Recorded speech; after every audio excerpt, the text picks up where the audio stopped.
Okay, hello, welcome everybody. I'm very pleased to be moderating today's OECD Roundtable on the green transition in regions from COVID-19 to a green and sustainable future. So I'm very pleased to have an excellent panel of specialists on this topic with us today. And I would also like to greet all attendees who have found their way to our session, and I hope there'll be some more joining us over the next minutes. The structure of today's session will be that we will have roughly an hour of discussion on the panel.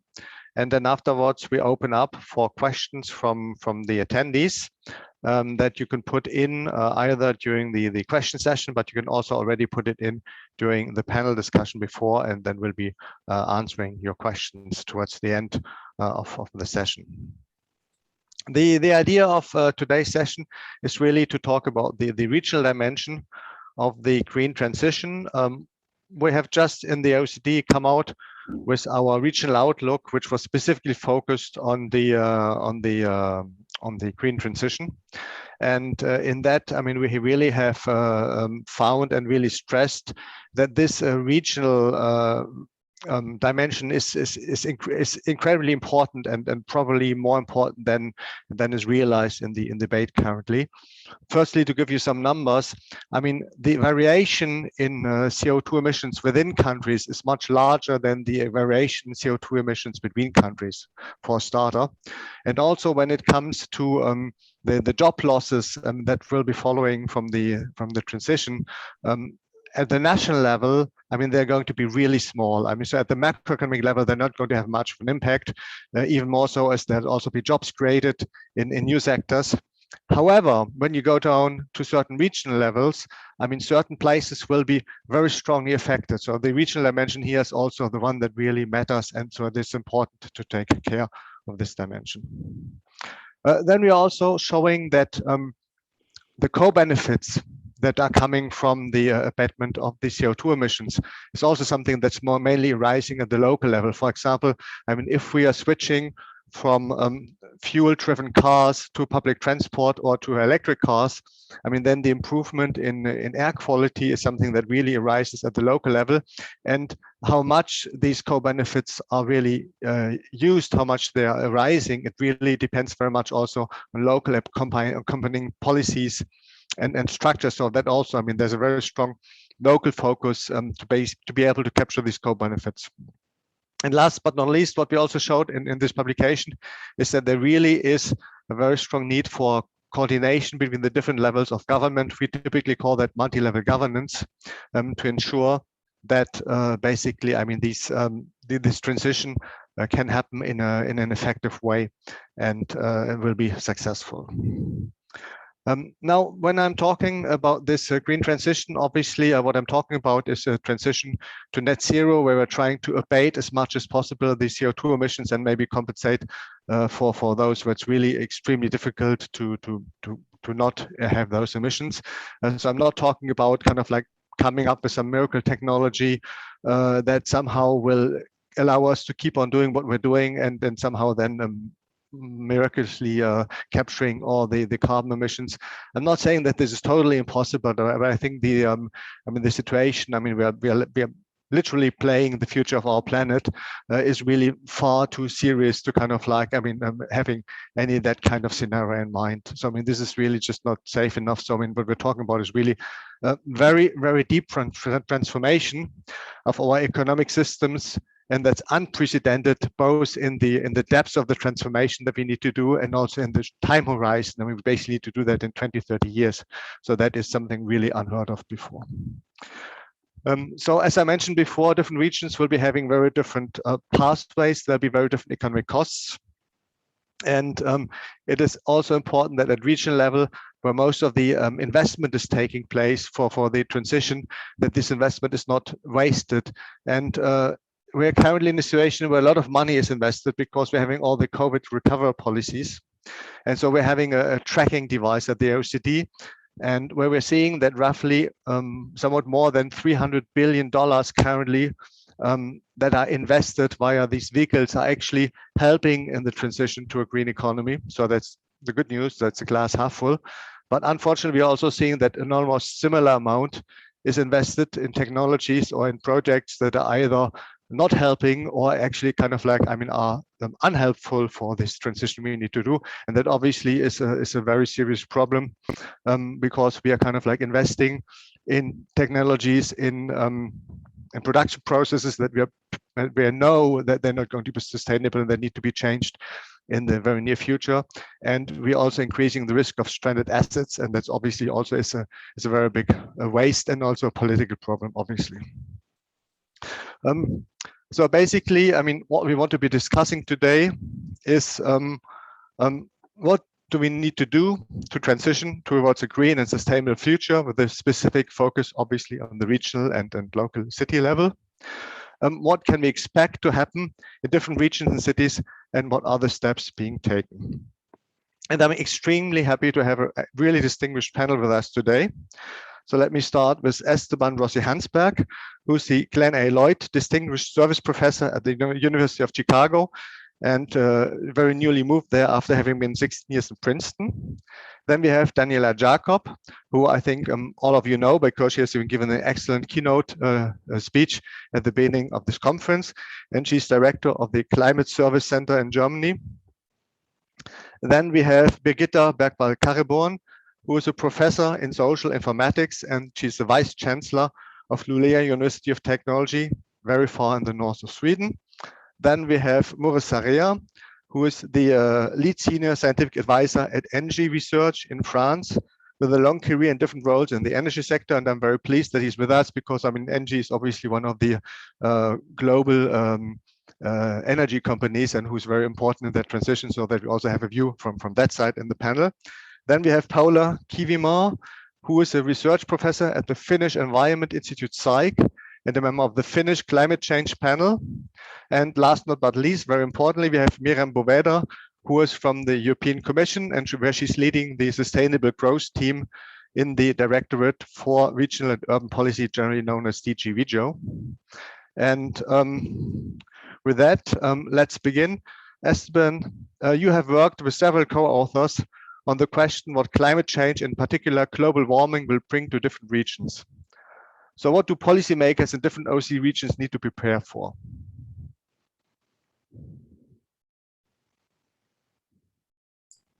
Okay, so thank you very much for including me in this panel. It's great to be here. So when we think about climate change as a phenomenon that is affecting the global economy, there's three key aspects that I think we need to consider when thinking about its consequences and thinking about the different policy reactions that we may want to kind of implement in order to address it. And the three are that, well, first of all, it's a very protracted phenomenon. Of course, there's many current effects that have been well documented, but many of the effects are going to happen through long periods of time. And so this accumulated set of effects is important, and we need to consider it when we evaluate these policies. The second one is that, as we all know, it's a global externality, in the sense that, what happens in one location, where the emissions that have been created in one location, are affecting are affecting the world. And the third one, and the one that has really concerned my particular work more, is the fact that the effects are extremely heterogeneous in space. Namely, some regions are going to be very affected, some others less so.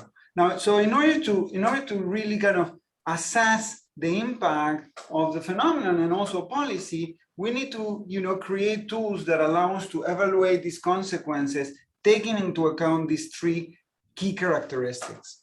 Now, I should emphasize that, as an economist, I want to really make the case for doing this very detailed as possible evaluation of the consequences that this phenomenon is going to have, because, of course, there's all sorts of policy priorities in the world, and there's all sorts of competition for policy priorities. And so we cannot make it simply a categorical issue. We have to put numbers on the table and understand what exactly are the consequences and what are the numbers that we're talking about.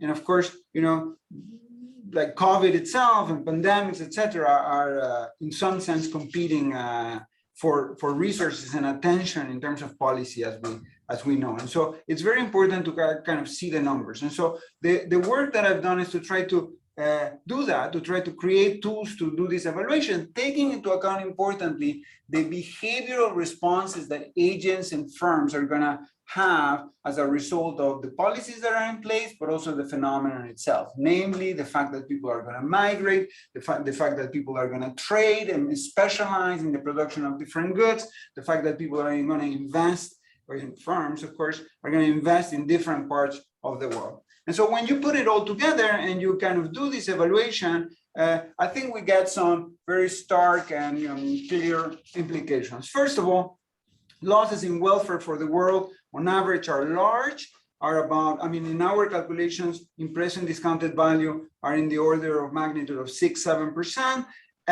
but with lots of uncertainty, so could be much larger than that.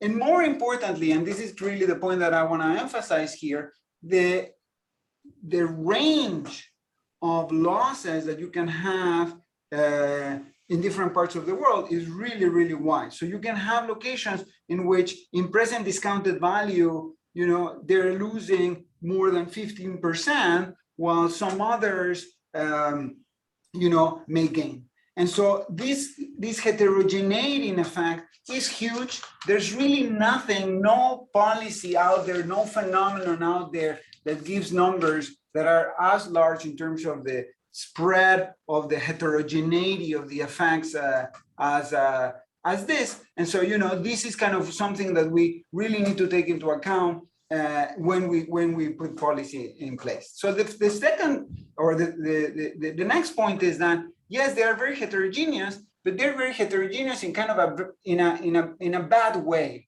and in the sense that the places that are going to lose the most are the poorest places in the world today. It's very, very negatively correlated with income, and so this is going to create more inequality, and it just happens to be the world, at least in our calculations, that the rich world, the parts of Europe, parts of the United States, parts of Japan, the richest parts of the world are at a cusp between the places that are going to lose a lot from this and the places that are going to gain a lot from this. And so in some sense, that puts the rich world in a little bit in a bind where, yes, there's going to be effects there, but the effects are not going to be nearly as negative as in the poor world. And so when we think about policy priorities, etc., we need to think about that inequality. Now, one of the issues that inequality is going to bring is mass migration. So what our calculations imply that by, in the next century or so, a little bit more, there's going to be, 600 million migrants as a result of the climate phenomenon. And so, of course, as the climate phenomenon creates this inequality, it leads to this. It's going to lead to this mass migration that, of course, are going to affect all the countries in the world. But of course, at the same time, because migration is an adaptation mechanism for climate change, that also implies that the ease of migration, how easy, how costly or not it is to migrate to other places in the world, determines in an important way the cost of climate change. If migration becomes very costly, if everyone closes its doors, their doors, then the cost of this phenomenon are going to rise significantly. So migration is an important adaptation mechanism. And so what to do? Let's talk about policy, or I'll talk about policy in my last few minutes. So the obvious solution, as we all know, the one that economists kind of keep advocating, but it keeps in some sense not quite happening, is to price carbon. And so we should keep at it, keep pushing on it. Pricing carbon is essential. The logic is very obvious, as we all know. This is a global externality, equate private and social values. That's the standard Pigouvian logic. And so should we put all our eggs in that basket and just concentrate on that? Now, there's, of course, a political economy argument. Can we do it? Can we implement it? Can we coordinate it across countries? There's all these arguments that we all know that are, of course, important. But there's other arguments that point to the fact that this is not the only relevant policy, and that, simply pricing carbon may not be enough. And that's where, these ideas of the great green transition and the fact that there's investments right now that we may allocate in different ways may matter. And this is the basic logic of the argument, that if you simply put a price on carbon, if you impose a carbon tax, one of the problems with simply imposing a carbon tax is that if carbon keeps being used because it's useful in certain applications, given the capital that is installed, given that it's hard to substitute in certain technologies from carbon to clean energy sources, the carbon is still going to be used. It may be used less, it may be used slower as a result of the tax, but it's still going to be used. And eventually,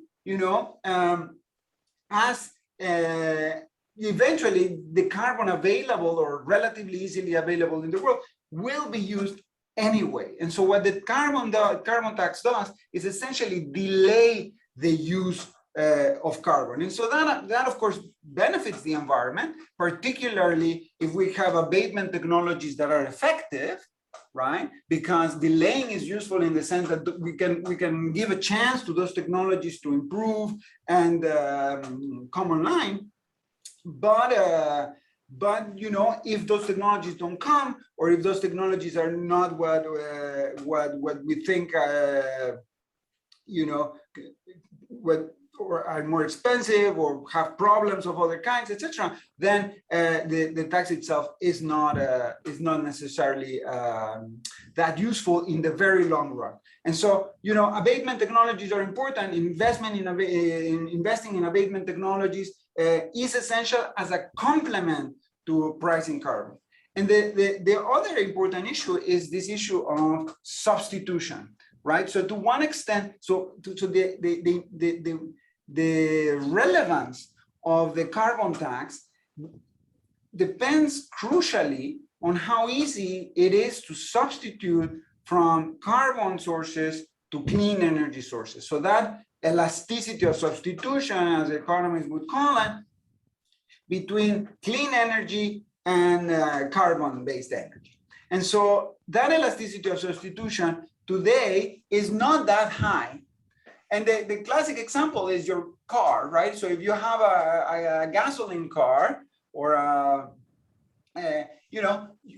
there's only one type of gas that you can consume, and so you are perfectly inelastic about using other forms of energy. The moment you buy an electric car, then you are perfectly elastic, right? And so the installed capital matters tremendously for that elasticity of substitution. And that's where these investments may really come in and help, right? In making that transition so that the installed capital stock, the installed transportation technology, the installed government services, etc., they all use technologies where that elasticity is really high. Because the moment then we price carbon, then the pricing carbon is going to be much more effective in creating that substitution. And so that's, I think, where the key role of government policy in terms of investment comes in increasing that elasticity. Now, the key issue is, well, to what extent can we do that, and can we help others to do that? And because of this inequality of outcomes, and because of doing that transition is going to be very hard in the regions that are the most affected, as I was arguing before, I think it's very important to make the case for the rich world to go at it unilaterally and to try to implement this, in a way that prices carbon, but also increases that elasticity as much as possible, and then try to help by transferring that technology to the poor world. And so that's really the way in which the poor world is gonna, or the developing world, I should say, can be incorporated in this effort, in the effort of reducing carbon emission by adopting technologies with higher elasticities of substitution between the two types of energy. Only then can we try to avoid the increasing inequality that this is going to create across locations in the world and the corresponding effects on migration and investment that that's going to trigger across regions of the world. Let me stop there.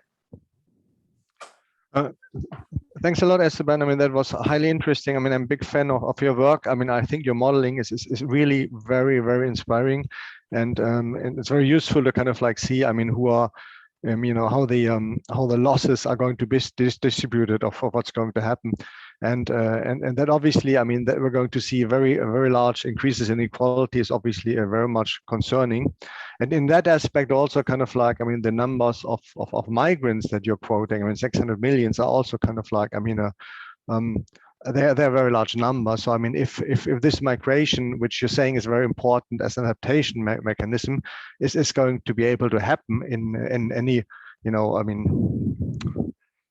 in any efficient way, let's put it this way, politically possible and efficient way, I mean, we really need to start thinking for new innovative solutions how this can happen, and things like, I'm not saying that this is the solution, but things like, I mean, charter cities from Rome or other types of new creations may be needed to be able to kind of like, I mean, make mass migrations on such a level feasible and politically possible. So I think that's really interesting. Talking about adaptation, Daniela, I mean, in your keynote, I mean, you also put a lot of focus on adaptation. Obviously, I mean, we need mitigation. That's said, but I mean, but you also, I mean, much more than I heard in other talks before. I mean, you had this focus on adaptation. Basically, I think because you are assuming that, I mean, we're already going to see a massive amount of climate change no matter what. Even though we still need to do the mitigation to prevent worse things to happen, but so we also need to be prepared for these changes. And so my question for you was basically kind of like, I mean, there's going to be a strong, I mean, regional dimension. So what regions and cities need to do to basically to achieve the mitigation goals we're having, but also do the adaptation, and also taking into account what Esteban has been saying, that it's to a large degree the least prepared places that are going to be affected worst, basically. So what can we also do to help those regions and those cities that maybe don't have the technology or don't have the financial means to do the adaptation measures that will be needed, basically. Yeah, Rüdiger, thank you very much, and hello to everyone. Yes, focus is on both, as you said, mitigation and adaptation. And why is it so? It is so because we are living in a changing climate, full stop. We are not awaiting a change in climate. We are living in a changing climate. And what does changing climate mean? It means that our daily weather is changing. And all of our life is somehow affected by the weather in which we are living. And unfortunately, not only the mean weather is changing, also the extremes are changing. And we have seen this in the last couple of years, not only in the let's say global south, or in the tropics, or in those tropical storm regions. It also affects the entire globe. It affects the industrial countries as well as the developing countries, and of course the least developed countries. And so what I think, what regions and cities, what their role is to realize that they could be forerunners on discussing and developing and implementing solutions on how the life would look like in the region in the next decades. Because it is not, I like this idea of Estefan talking climate change about a phenomenon. I've never heard that before because we are coming from different communities. I do not see it as a phenomenon because it will not be overcome at one point. We have to realize that we will change into a different state, but we will not turn it back. We cannot turn it back to the climate of the 50s, 1950s or so. So we have to realize, and that is in cities and regions very, very, very clear. We have to realize that the way how we live is affecting climate through emissions, and it is affected by climate change through heat waves, heavy precipitation, drought, storms, and what you know. So I think this bringing together this in a city, I do think the roles of cities and regions is, I would say, even more important than the global role. This is a bit provocative, of course, since we need, for mitigation, we need global policy. But the implementation of the policies and the action is local. And if we can develop regions in a kind of a innovative, prosper, just and resilient and climate-friendly way, we can give good showcases and share the expertise with other regions and cities in the world. So I do think the activity on the ground, kind of grassroots activity, is very important. We can save CO2 there, but we can also find out if we can have a city or a region being carbon neutral. It's much more easy than talking about the global carbon neutrality because you have your let's say, semi-closed system you're looking at. So you might be able to feed your energy demand 100% by renewable energies, which is impossible if you do an average over the entire world. We have to mitigate, to be more energy efficient first. I'm sorry, it's my dog again.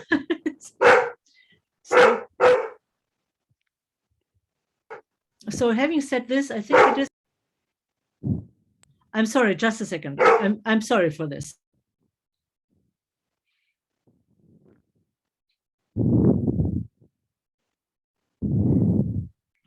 Maybe to jump in, you just mentioned, Rudiger, the behavioral change. Just wanted to mention that IEA outlook for net zero transition mentions, well, they put a figure of 4% expectation of contribution due to behavioral change. So I found that interesting because that was, let's say, less flights, long distance flights, and as you mentioned, changing mobility habits. But at the same time, there are a lot of other aspects that could be, that are part of, let's say, behavior and choices that don't appear as behavioral, but they're embedded in the other uses, buildings, and also related to cities, as Daniela was mentioning. Maybe I'm allowed to jump in here again. Thank you very much. I'm very sorry for this interruption, but make it a bit interactive now. I think the point I would like to make here is we can find solutions for resilient infrastructure, but also in a way that it is in a prosper, just and sustainable life. So, and I do think the twinning of regions or the twinning of cities, those who have made good experiences in specific domains and areas of activity, and with those who probably have different development paths until now, will help also to get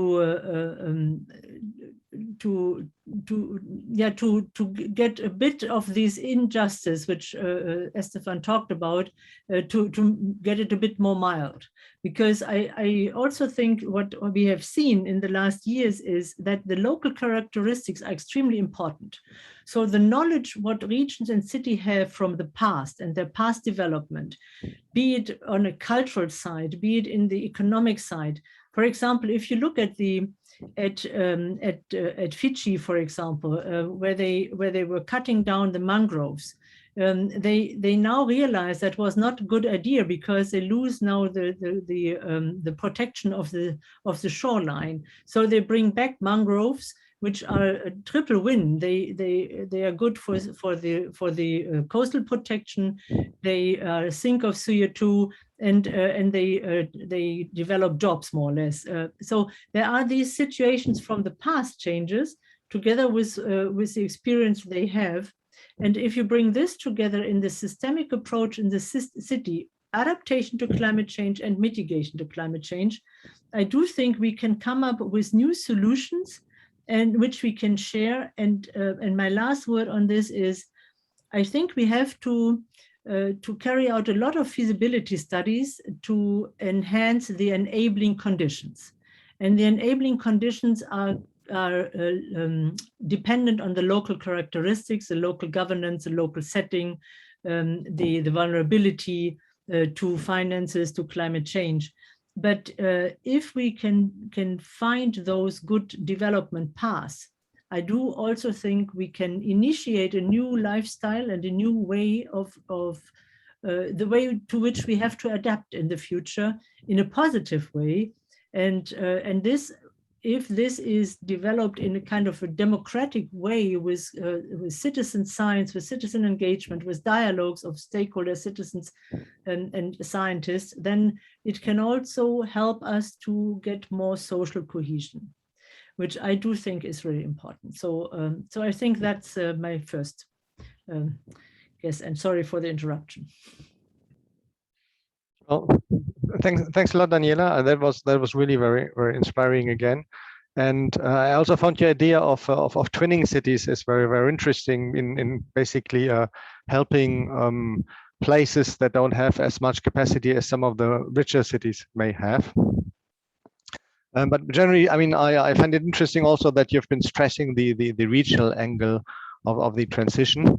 And that's, I think, is also a good transition to Birgitta, who is coming from Northbourton County, which is a county which accounts for 25% of the land of Sweden, with basically 250,000 people. So it's a relatively non-densely populated area that's been specialized in high energy steel production and mining.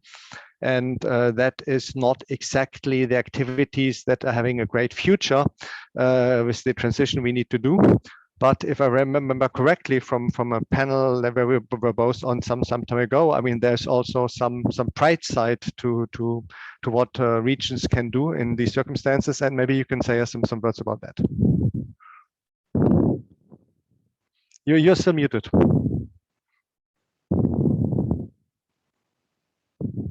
Thank you. Yes, so I thought that I will start by giving a short introduction to the county of Northbotten in order to set the stage for the possibilities and challenges that the green transition creates in remote and sparsely populated areas.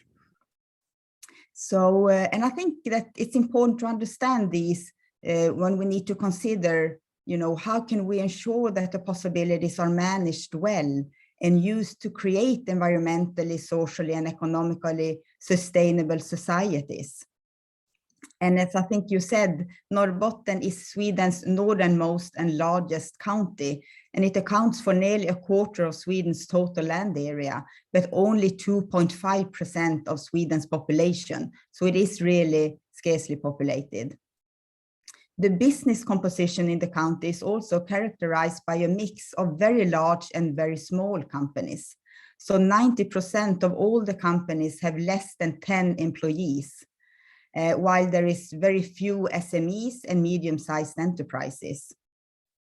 Mining is the second largest employer in the region, with 6.6% of the total employment. And it is by far the largest contributor to the regional value add, representing almost 25% of the total GVA in 2018. And combining the mining and steel sector, that is a clearly dominated the industry in the regional economy. And if we look in 2018 again, almost 7,000 people were directly employed in these industries. And that corresponds to about 11% of the total number of jobs in Northbourton. So while having all of these things, then the other side of Northbourton is that Northbourton accounts for 90% of the iron ore production in the whole of Europe. So if we then go and look at the green investments, so at the moment, Northbourton is facing an, I would say, unprecedented wave of investments and company establishment, and they are all geared towards the green transition in one way or another. And we are talking about approximately 100 billion euros the coming 10 to 20 years. And this is, of course, a wonderful opportunity for the region. And to think that the region in the really far north of Europe and the far north of the world, to some extent, is driving the green transition in a number of important areas is amazing and sometimes I think a little bit hard to grasp. And I will also give you just one example, because as you see here on the slide, there are many different green investments and green transformations, from electrification to energy to green steel and so on. But I will give one example, and I will take the example on how revolutionary this green transition can be by presenting the hybrid initiative, which was launched in 2016 by 3 companies, SSAB, LKAB, and Vattenfall. And the aim of hybrid is to develop and produce a new product. And that product is fossil-free, carbon dioxide-free sponge iron. And that is the raw material to make fossil-free steel in the future. And this July 2021, so just a few months ago, SSAB produced the world's first fossil-free steel using the hybrid technology, and deliver that to the first customer, which was the Volvo Group. And the sample delivery is a really important step on the way to a completely free, fossil-free value chain for iron and steel, both production and distribution. But also, of course, a milestone for the hybrid collaboration. And with hybrid and the production of carbon dioxide-free sponge iron, LKAB alone, so just that company, can contribute to a reduction in the global emission of about 35 million tons of carbon dioxide annually. And that corresponds to 2/3 of Sweden's total emissions and represents an enormous climate benefit that is really necessary if we are to achieve the global sustainability goals that we have set. But I would also like then to go back to these challenges and opportunities. Because for a country like Northbourton, even this has great opportunities, there are also huge challenges to handle this kind of large transformation in a relatively short time frame. Because Northbourton, and I think there's many different regions around the world similar to ours, we are used to handling slow downsizing, but we are not used to this radical upscaling. And to take one example on how the opportunities and challenges are woven together, I will talk about skill supply, since I think that's quite close to my own heart as director of a university. So our region must grow by about 50 to 100,000 new people in order to secure the new industrial workforce. And this includes, factory workers, engineers, industrial specialists, and I think that's what you think of first. But we also, of course, as society grow, need more nurses, teachers, waitresses, administrators, and many, many other occupations that are needed when industry expands and cities grow. And on top of that, we need to secure housing, reinforce infrastructures such as roads, airports, public transformation, and many, many other areas. And this is a challenge when we think that over the past 25 years, Northbotten County as a whole has reduced its population by 6.6%. So the population today is 250,000, and then we talk about increasing it by 50 to 100,000. And the national average in Sweden, then you have an increase in population by 17.4%. Unemployment is low, but it is also, the educational level is also unfortunately very low, especially among men. And this is a challenge when the basic industries transform and need highly skilled workers. The average age is also really high in Norrbotten.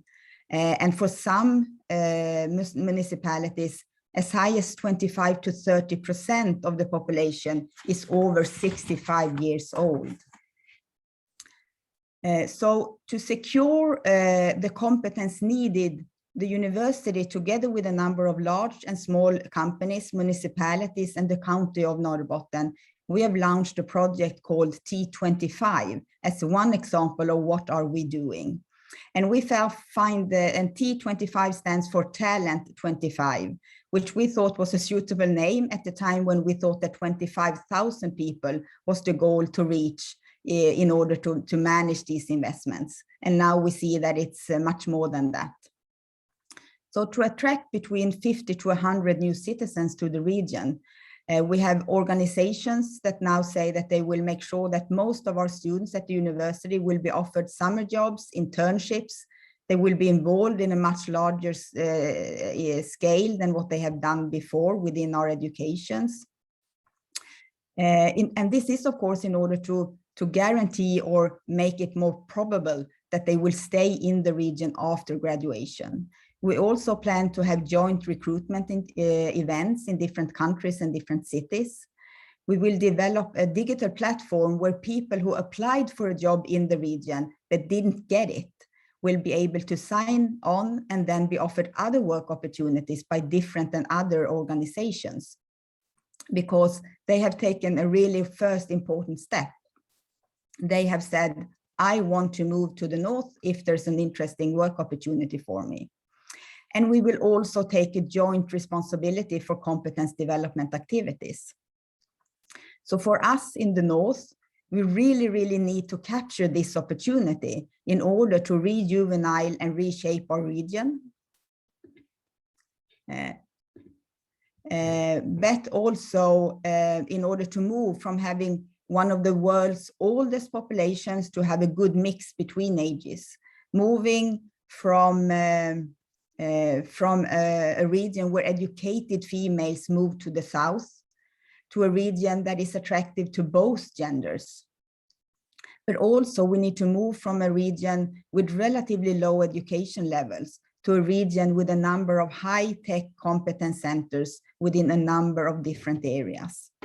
So with that, I just want to tell all of you that if you want to save the world, which I think all of us do, then come to the north of Sweden. That's absolutely the place to be. So I think I stop there. Thank you so much.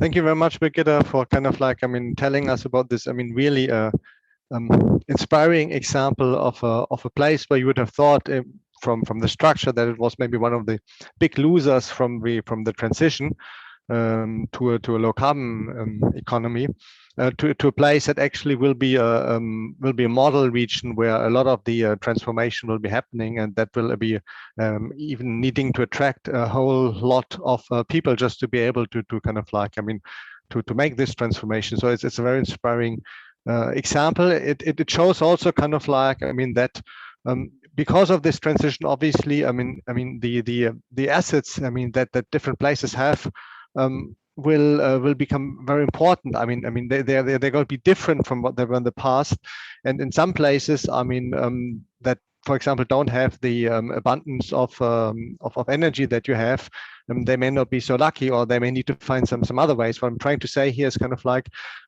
each place will need to work very hard to kind of like find ways how they can basically benefit from the transition that's going to happen. And then obviously they'll have to work hard to make it happen, because I mean, as you showed in your example, there's a whole lot of people who came together to make this happen. I mean, it didn't happen by itself. So there really is this this need for each place to kind of like, I mean, think very hard and kind of like try to find ways how they can benefit from this transition that's coming. And well, there may also be some places where this will not be possible and we will need to find other solutions, but I mean, but still, I mean, there's a lot of potential there as well, and I think that's a nice example to show that. What this has also showed is kind of like really the importance of the energy sector in this transition, and this is basically the transition to Muris, and as I said, I'm very glad to have him here with us, because I mean the role of the multinational energy companies in this transition is obviously very crucial, and so I mean I would like to hear from you basically kind of like, you know, what are the main challenges, I mean, that your company and your industry more generally is facing in making this transition happening, and also kind of like, I mean, what are the policies that would actually be useful or would be helping in speeding this transition and speeding up this transition and ensuring that it is happening at the scale that is needed. Maurice Flosio. Thank you very much, Rudiger. Yeah, the question is pretty big, so I'll try to just address a few elements. So you mentioned the challenges to the energy system. Well, today the challenge is supplying all the users with energy, and tomorrow it's going to be the same. The only thing is the challenge will be harder because if we want to decarbonize. You spoke earlier that you want to avoid stranded assets. That means that new investments have not only to pick up in places where new demand is there, but also to replace existing assets. So we have there an issue, and I think thinking about in policy-wise, thinking about let's say some type of adjustment would make sense. It's too big a topic to delve into it, but just mentioning it going on. Then I think something the OECD, IEA, all those very useful, insightful reports that help us think about the energy transition, especially the net zero transition, produce rather global figures. I think OECD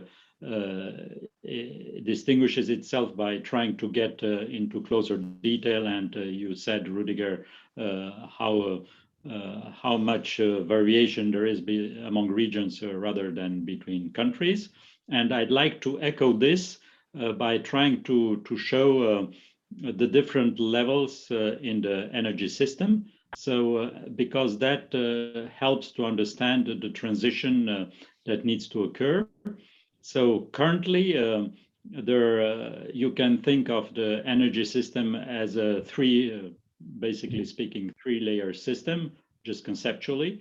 One is the standard centralized system with the production in power plants for electricity, easy to understand, or for instance, gas from natural gas production fields. Then you have transmission lines, so that's high quantity, long distance, and then you have distribution networks that disseminate it to the end users. So then you have it also what you would call mesoscale, so intermediate scale systems. That would be typically district scale.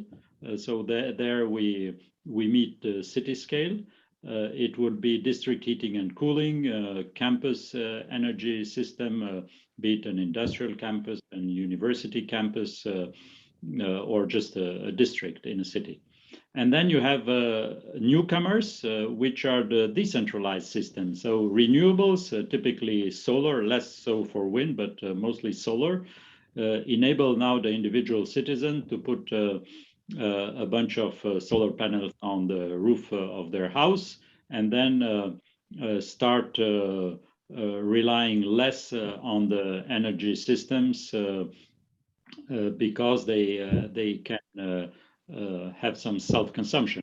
So also in the mesoscale systems, you have the same behavior, because some industries or communities, they felt that it's better for a number of reasons I don't detail, to have their own local power generation, and so they do a lot of self-consumption. So I think that energy transition will make the balance shift from the more centralized towards the more decentralized systems, and that means that you have to put investments, as all of you said before, in different assets, more decentralized assets that needs to reshape also the transmission and distribution systems. Distribution systems that were, so to speak, passive now are likely to evolve to microgrids. And I'll touch upon that in my third item.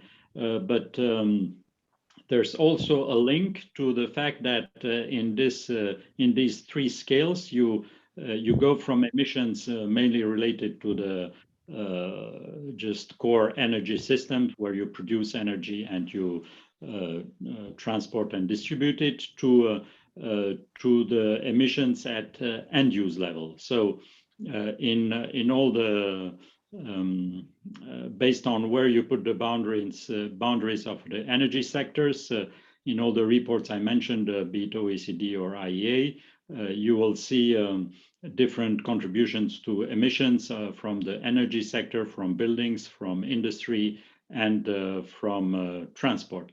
But all this is how you interpret that three-layer system that I just mentioned.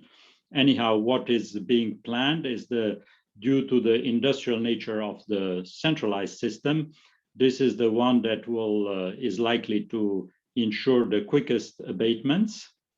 In other terms, to decarbonize faster. At the other end, you will have typically buildings, about 1% of new buildings are built every year. So on average, it takes 100 years to rebuild entirely a city. So obviously, you need definitely a very active policy to cut, to improve energy efficiency, to cut consumption on one hand side, and then to foster the new energy system, local energy system that are more sustainable. And what's the other challenge when going from the centralized to decentralized is that renewables are all obviously intermittent, and therefore there's especially for electricity, there's a big problem for storing it. So batteries are fine for the daily peak. We're still looking for the silver bullet to solve the seasonal peak. So that means that still innovation R&D is essential. So that takes me to my second main point. The IEA report on net zero transition mentions that about 50% of the technologies that will take us to net zero by 2050 are not operational today. Some are known, some not, but anyhow, they're not mature yet. So that means that we have, and all of you have mentioned, we have to learn more in a shorter time than ever. And obviously, there's where we need policy support, be it in terms of public co-funding of research on the academic side and on the industrial side, and fostering collaboration between academia and industry and stakeholders. I fully agree with what was said previously, that you need collaboration and you need to act on the ground. That's what ENGIE is also doing. And finally, this will take me to the last part, which is co-construction.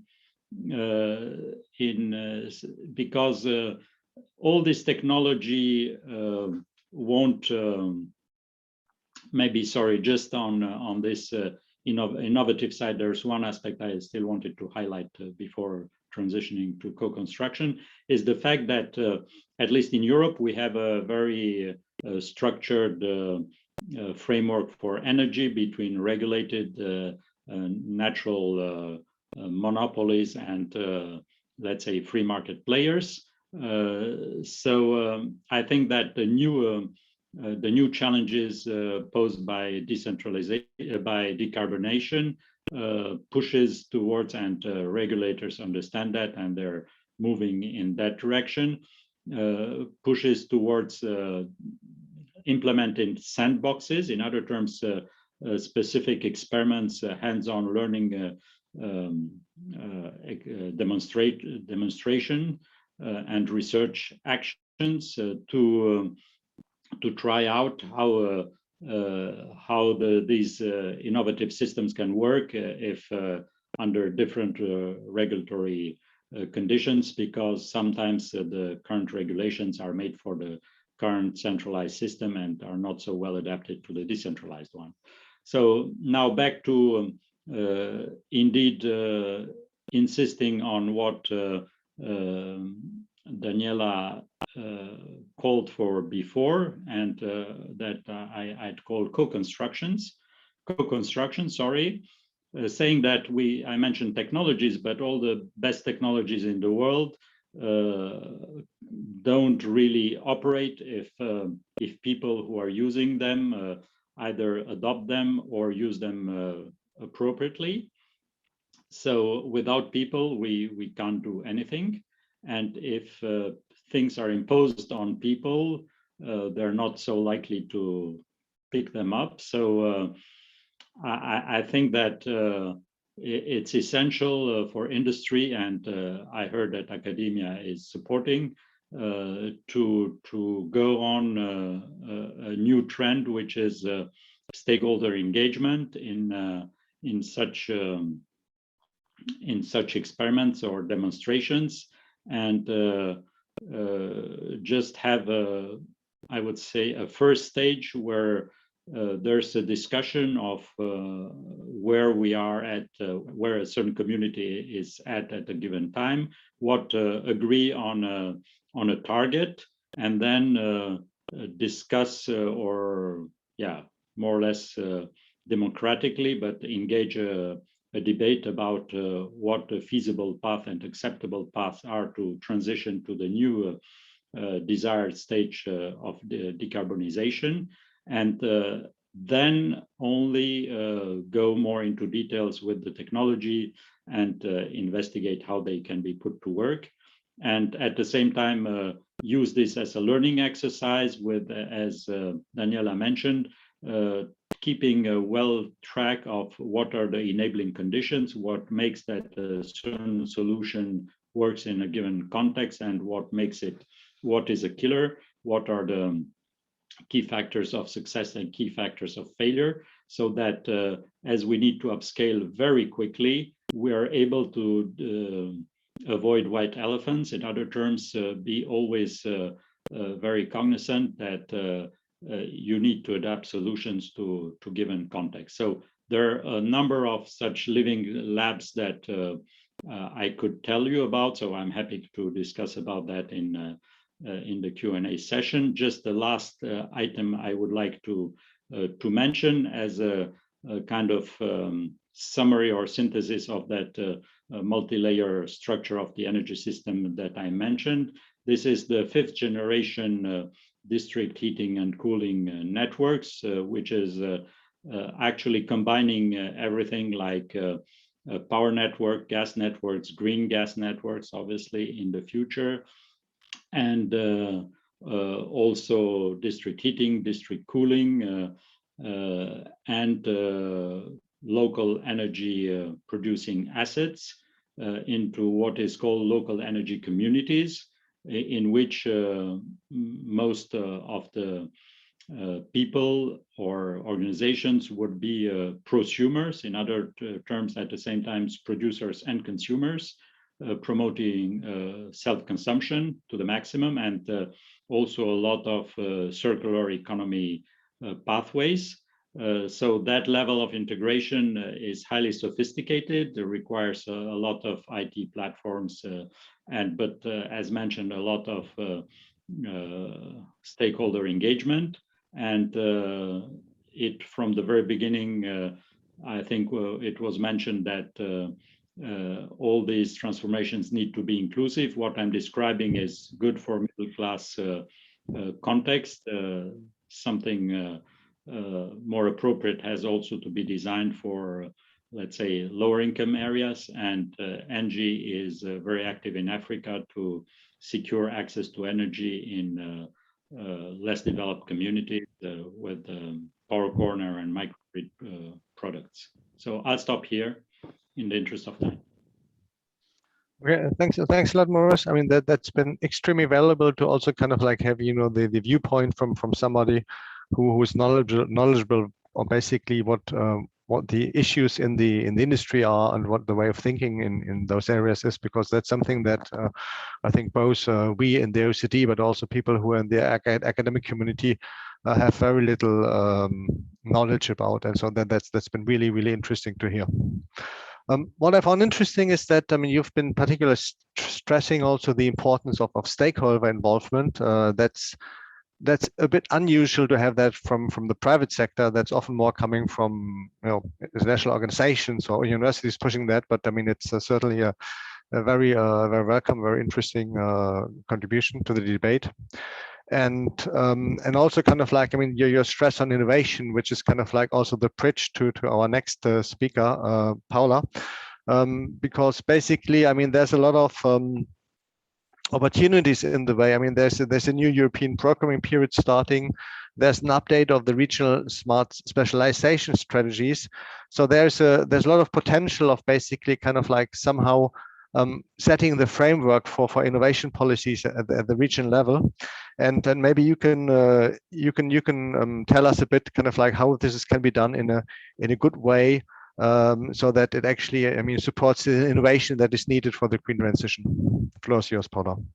Thank you. Very nice to participate in this roundtable. And yes, my area is sort of green mobility and energy transitions, and I have particularly looked at public policy and the role of public policy. And if I think about the sort of COVID recovery packages that are now being planned and implemented, of course, one obvious link is that they should, at the same time as we're trying to recover from the effects of the pandemic, we should also advance green transitions. And I think a good example is the condition in the EU recovery packages with the requirement of 30% of the funding needs to be addressed to climate change, as well as the introduction of do no significant harm principle, where none of the funded activities of the recovery packages should impact negatively on the environment. What I think, of course, in the case of regions and member states, that they could set even more ambitious targets than the EU. So, for example, in Finland, the national package has a target of 50% funding directed to climate change, and one of the 4 pillars in the package is green transitions. However, I also think we're facing an implementation challenge on the regions. So as an example, in Finland, we also have conflicting policies, such as a recent decision to support the peat industry because it's struggling because of the high emissions trading price, and other funding cuts that then negatively affect the green transitions. So the question is to also look at how do the COVID recovery packages fit with the overall policy mixes in different regions. What are the synergies and conflicts of those with green transitions? The second point, I don't know why my slide is not changing, or is it changing too slowly? Okay, is that I've worked in the last few years. I've worked with a group of researchers as well as innovation policymakers placed in 3 different continents, and we've been thinking of how innovation policy can better address the global challenges and the transitions.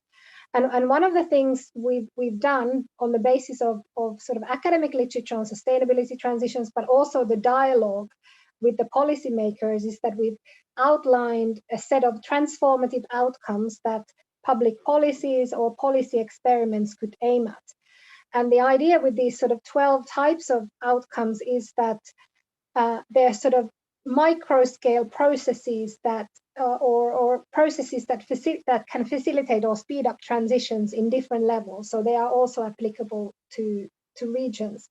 So for example, if we're thinking of how we need to nurture new innovation niches to support the transitions, we need to pay attention to processes sort of a deeper learning, networking. When we're talking about sort of also unlocking unsustainable socio-technical systems, we also can sort of target policies so that kind of mainstream actors manage to unlearn sort of unsustainable practices and strengthen their connections with innovation. So that's just a small example. And this is really about changing the mainstream logic of innovation policy from R&D push towards addressing these societal challenges and the mechanisms how societal transitions can be advanced. And it includes sort of really also rethinking the regional and national mix of policy instruments. The third point I wanted to make is, okay, I think we do still need a lot of innovation funding and experimentation, but this needs to be coupled with long-term institutional change. So such could be the kind of changing the framework legislation on energy and mobility sectors. In Finland, we had a couple of years back, we had a major framework law renewal in the transport sector called the Transport Service Act, which removed barriers for the operation of new types of mobility services that are now being developed in different cities to sort of with an idea to replace private car-based transport. Also, it could mean sort of substantial organizational changes, for example, in public ministries and other departments, so that they're more flexible to new ways of thinking and new types of activities. So this really the idea is that the institutional change also sends a stronger signal to actors than merely innovation funding. And finally, I wanted to, and this is actually going back to sort of Esteban's talk about inequality, is that it's evident that the transitions will impact social justice and equality in different ways. And of course, the ways it impacts differs between regions, but also between groups of people. And I think a really good example is of course, the Just Transitions Fund by the European Commission. And in Europe and as elsewhere, we have regions which are heavily relying on fossil fuels and their exports. And of course, they suffer more than other regions, which we saw in the really interesting case Birgitta presented on how, for example, regions based on mining can actually benefit from the transitions if they get the skills and knowledge to move. However, I think even though it's important to create new green jobs in these regions, I want to highlight that to me, social justice of transitions is much broader. And this is like a figure that we created in the Finnish climate panel work for the sort of policymakers and other stakeholders to try to show that just transitions involve so many different types of aspects. So you have, of course, the distributed justice. How are the costs and benefits, not only economic, but other costs and benefits distributed between people as equally as possible? You have the element of recognitive justice, really paying attention how the more vulnerable groups or the poorest people are impacted. And then you have the procedural justice. How are we making policies? How transparent they are?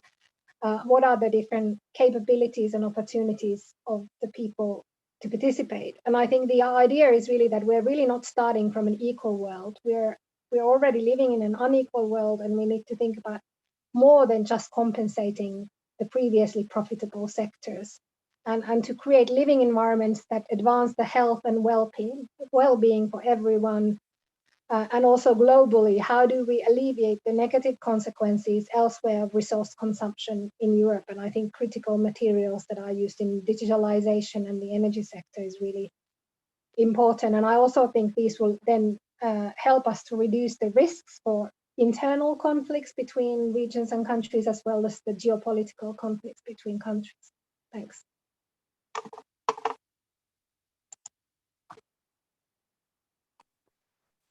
Thanks a lot, Paula. I mean, that has been really, really interesting, giving us this perspective on how policies can basically help in unlocking the innovation that is needed for the green transition.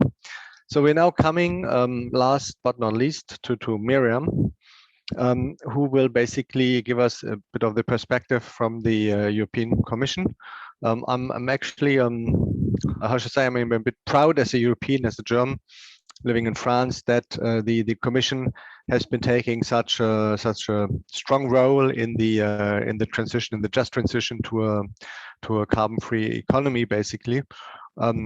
I mean, one could argue that it could have happened earlier, but I mean, it's still been kind of like, I mean, happening a lot earlier than in a lot of other countries or in other places. So I think that the Commission has been playing a very important role there, and obviously it's also very important in steering and in coordinating the process in Europe. From the top level, and especially from DG Regio. I mean, there is also a relatively large amount of money that is helped to further, I mean, cohesion goals in Europe, and that can also now be used or is being used with a view to this environmental transition. So maybe. Miriam, I mean, maybe kind of like you can just kind of like, you know, describe us a bit what the Commission has been doing, and how also this has been changed and shaped by COVID, and so what the new developments are. That would be extremely interesting. So, floor is yours. Thanks a lot, Rüdiger, and I want also to thank you. We have been working also hand in hand with the OECD on the issues related to transitions, and I think we have done good work together. I wanted, on the first slide, I wanted to present the budget which is an unprecedented budget that the Commission and also member states and regions have mobilized with unprecedented speed and flexibility to ensure that all available funds are focused on fighting the pandemic and its economic impact. Can you put the first slide, please? Thank you. So we in May 2020, the Commission launched the most comprehensive and ambitious recovery plan. And we have, as you see, unprecedented amounts to fight the transition, the crisis. But also we have at the same time a timeline which is adapted to the needs at short term, medium term, and longer term. So in the short term, we have a crisis response to provide immediate and short-term support to strengthen the crisis capacity and support workers and enterprises to weather the storm.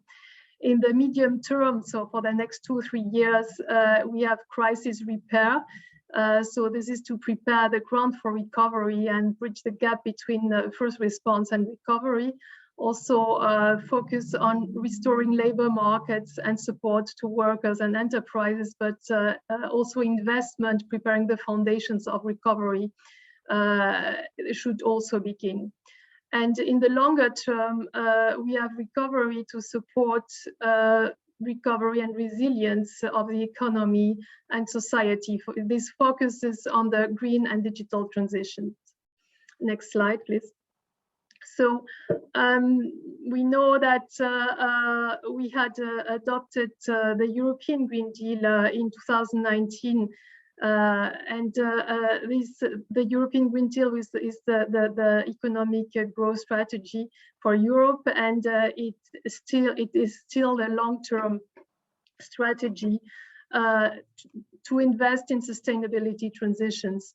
And it is directed towards achieving a climate neutral Europe where growth is decoupled from resource use in 2050. So in an idealized curve of sustainability transitions, we have 3 main processes that can be distinguished. The first one is innovation, and we know, and all of us mentioned that it will be key for the transition. Then we have large-scale deployment of sustainable solutions, and then system reconfiguration while ensuring a just transition. And to achieve this sustainable outcome, we need to steer and manage this transition. We see that the crisis has brought some disruption because there is the temptation to take a short-term view to solve immediate problems, which might lead to support technologies and assets that will be later become stranded. So this is one of the examples that could be disruptive. But also there are some opportunities in the crisis.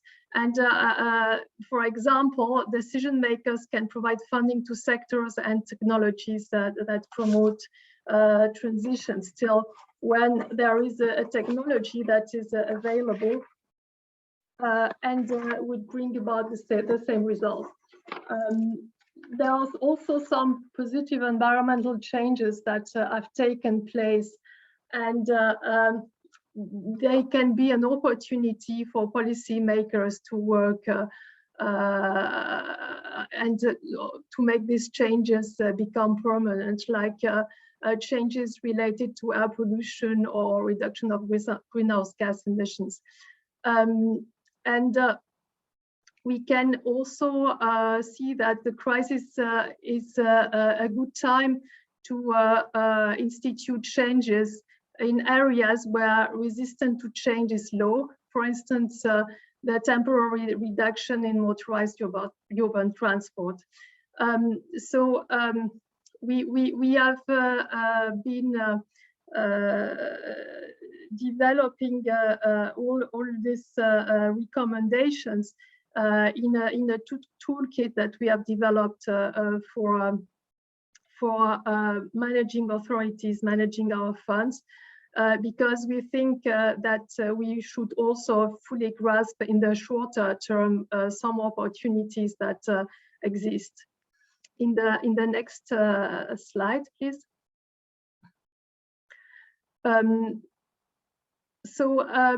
How are we working within DG Regio on sustainability transitions? There are two areas where we are working. So we have two main strands for work. So we have a regulatory framework which is in place and which we have to implement, and also which we have to where we have to interpret and give feedback on policy issues. And there we have elements to make sure that the right framework for investment is in place. This is what we call enabling conditions. So the right regulatory framework is in place. We also concentrate our resources on green and smart investment. This is what we call thematic concentration. And we have a certain part which is the minimum part, which should be focusing on climate expenditure.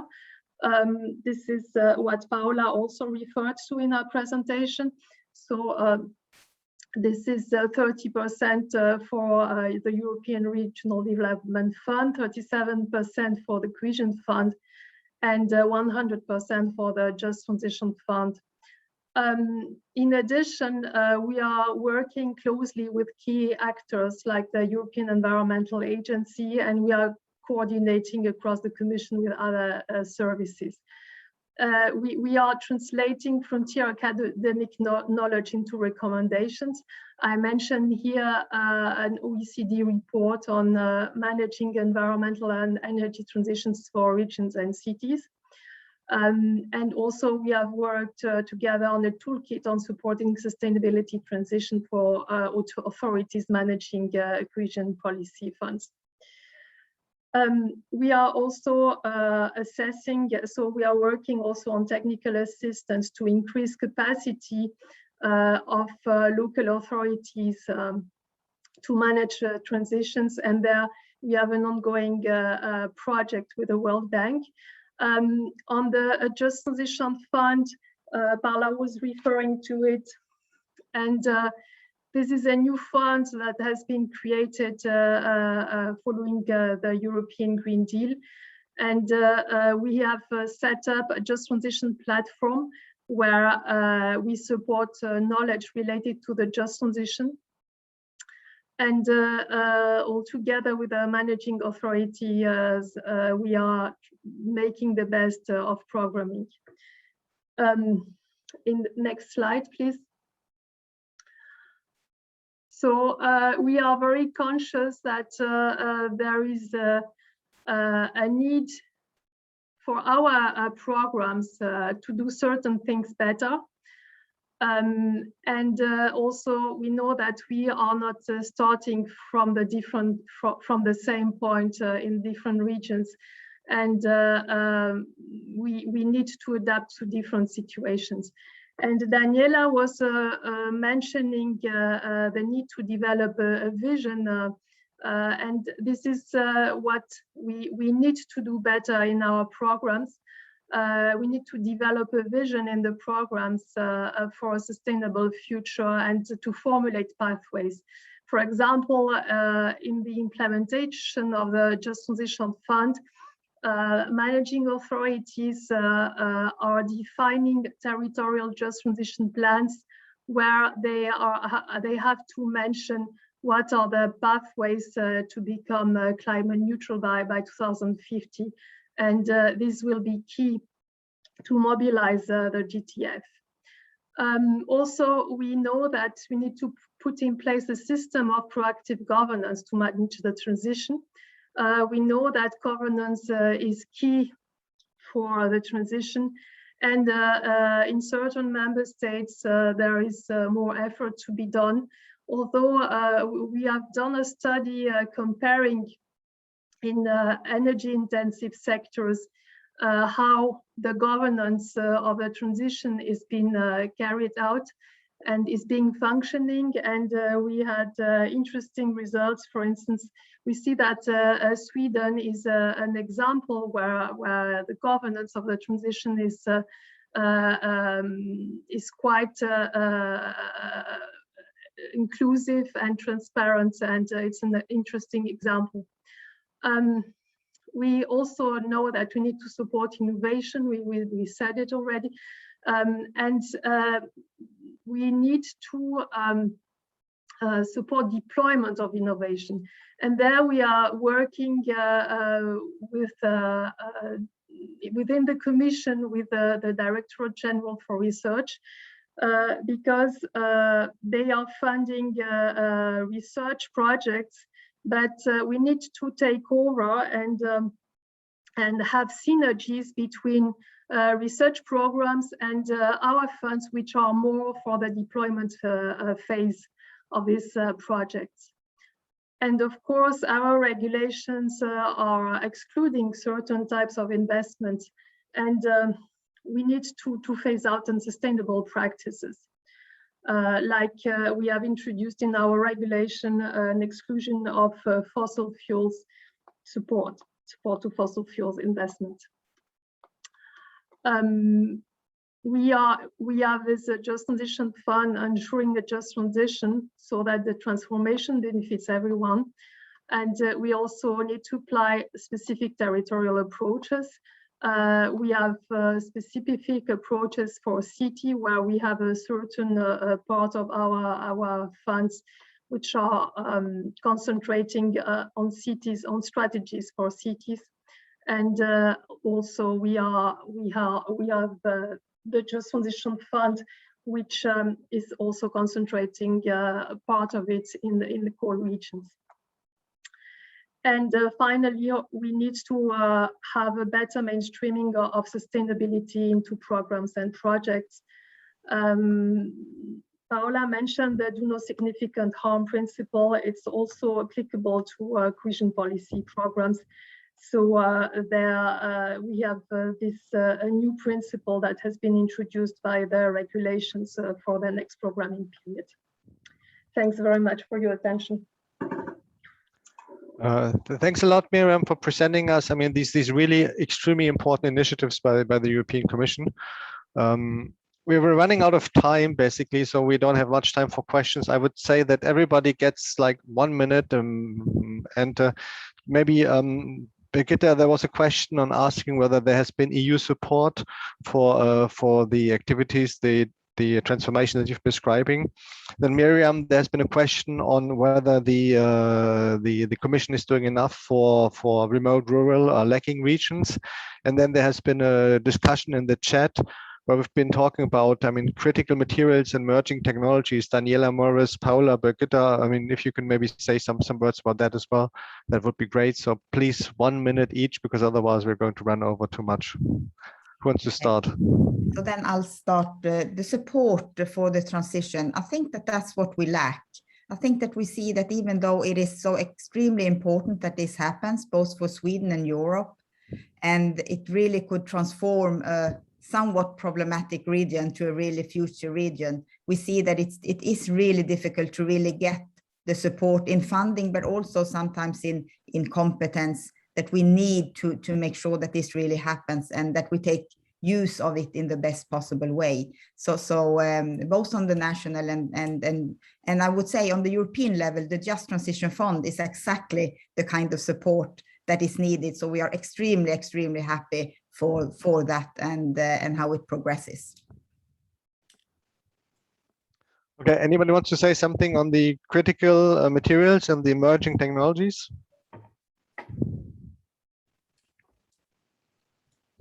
I can say a word that I didn't mention it earlier due to time constraints.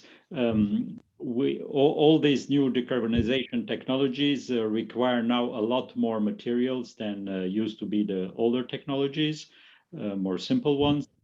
And I think we're facing challenges, number one, of supply, and therefore we need to recycle them. We need to understand what the environmental impacts are of mining these new materials, what the geopolitical implications are, and look as much as we can for substitutes. So I think that per se is a topic, and the European Commission has a structured approach to that one. So I think that's a little bit a side topic, but really essential in the whole conversation.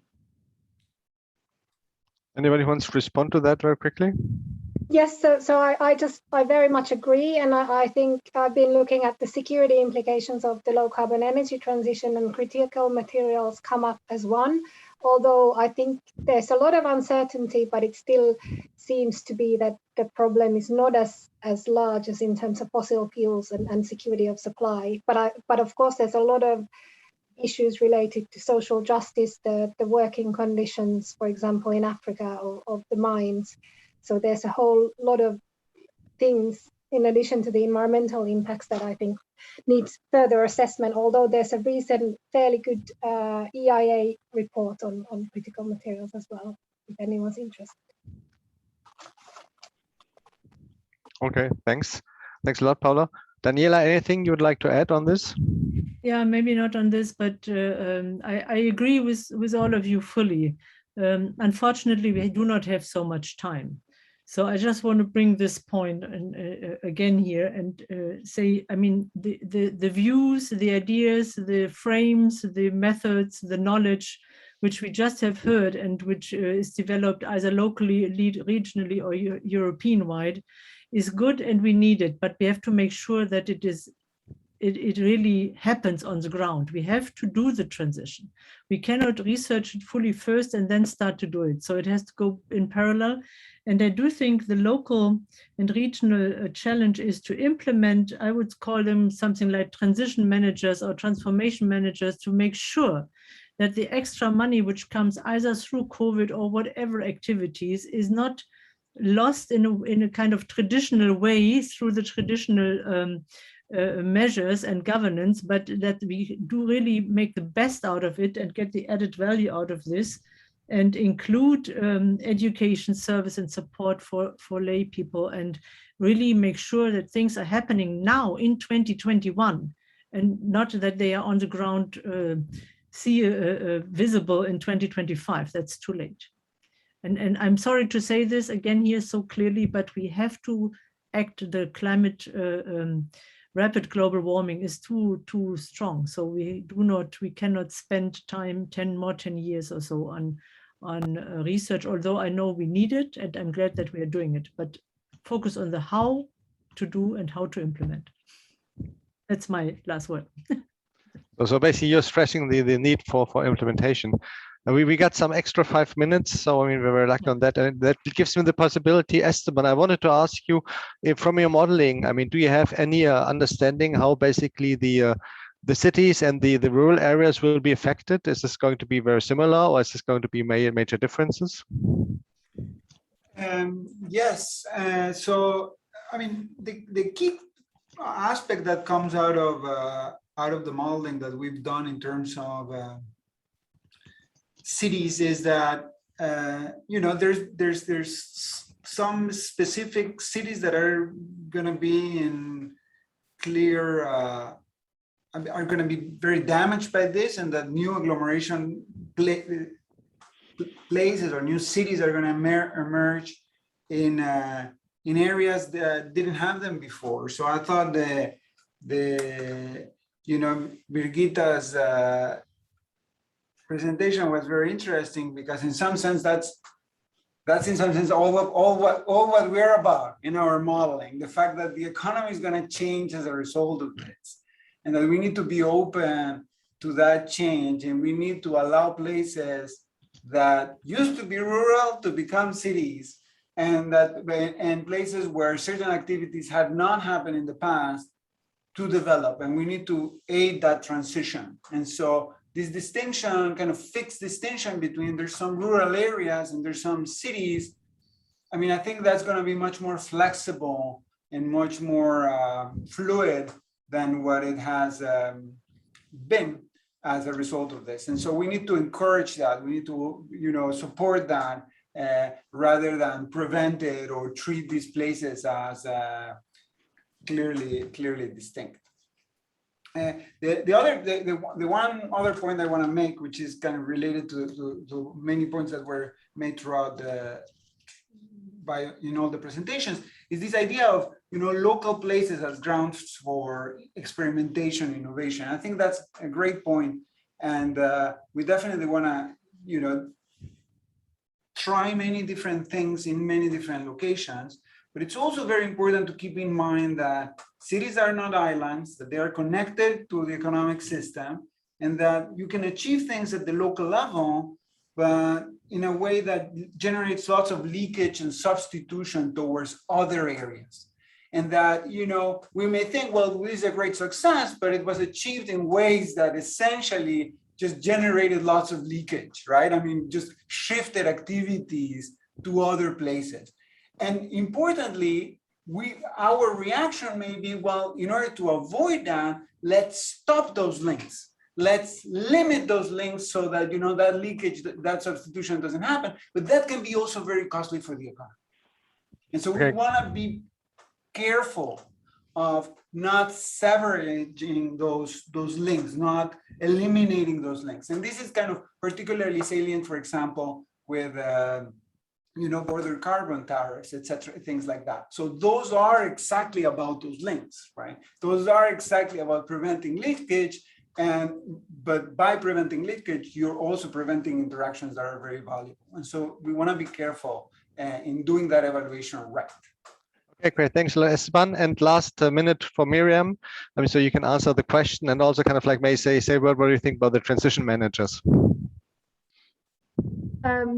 Yes, on the question about is there sufficient money for rural areas, we usually think that we have a lot of money out there, and it's not a question of lack of money. We have different funds. I mean, we have cohesion policy, we have the European Agricultural Fund for rural areas. In our regulation, we want to strengthen rural-urban linkages, and there is a specific support also that can be foreseen by member states, by managing authorities for their disadvantaged areas.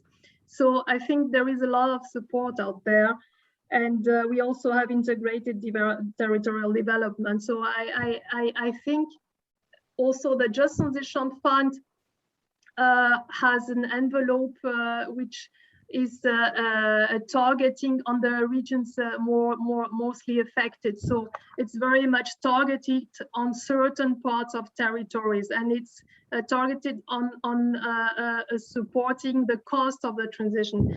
So I think it's not a question about financial means, but it's a question about governance of the transition, about defining the future transition pathways and having the good strategy. Because then if you have this, and if you have projects, and if you have a project pipeline also around these transition pathways, the financial means will be there.